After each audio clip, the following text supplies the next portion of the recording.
So I do like this as my job. It's fun to have this as a day job. You get to travel and all that stuff. But I have had other jobs in the past. I was actually in English as a second language teacher. And, you know, the first summer that I worked there, you know, I was a new teacher and, you know, trying to be very focused. And I actually had like 8 young Brazilian girls in my class that summer. And they would sit right in the front row. And it was a lot of me, like, trying to teach. Hey, class.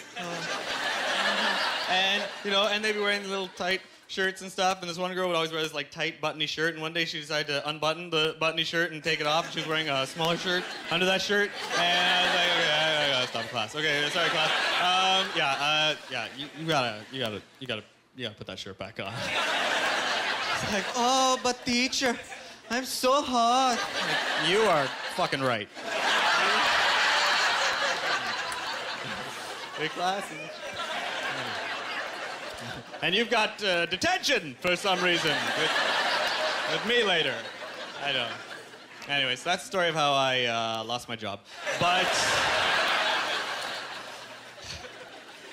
now, by far, I guess my favorite student of all time, certainly my most memorable, he was from Turkey. And this guy, when I first met him, he was like, you know, beginner student. He had very little vocabulary. He could only say like 4 things. He could only say like, hey, how are you? Come on. My name, and for some reason in the middle of the conversation, you just start laughing. I don't know why, but I throw that in there for you.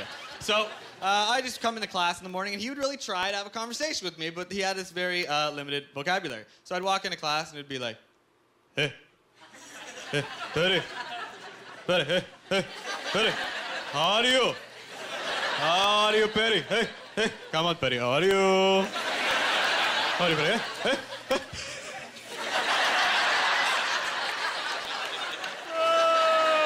Periodi, come on. And very motivating. I was like, I gotta help this guy. And, you know, and time goes by, and that amazing thing that happens when you're a teacher teaching English is that, you know, a couple months go by, and all of a sudden you get to know their actual personality. Like, they couldn't speak English before, so you couldn't really get to know them. And when I got to know this guy, I noticed that he had 2 things in common with a lot of my other Turkish students.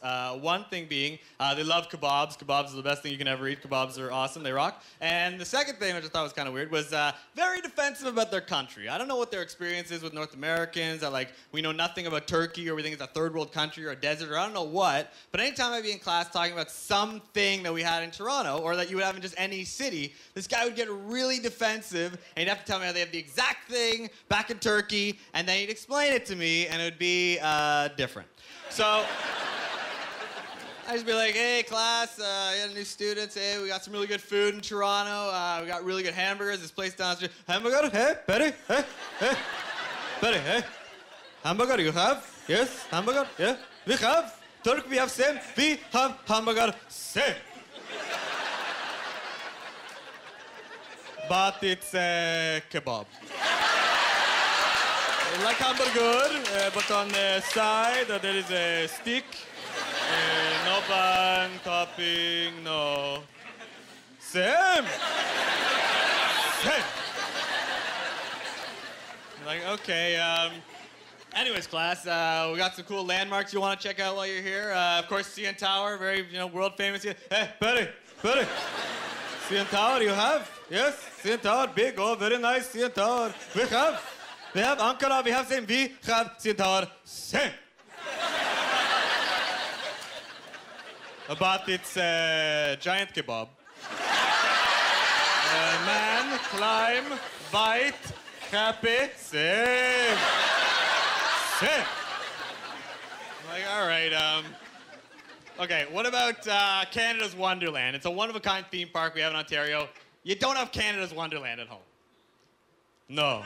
No, we have, yes, Wonder, we have same, yes, Ismir, we have Wonder, we have same. But it's a man wear a big hat, take a spoon, hit a goat, a child, run, scream, same. Same. Very difficult to argue with that.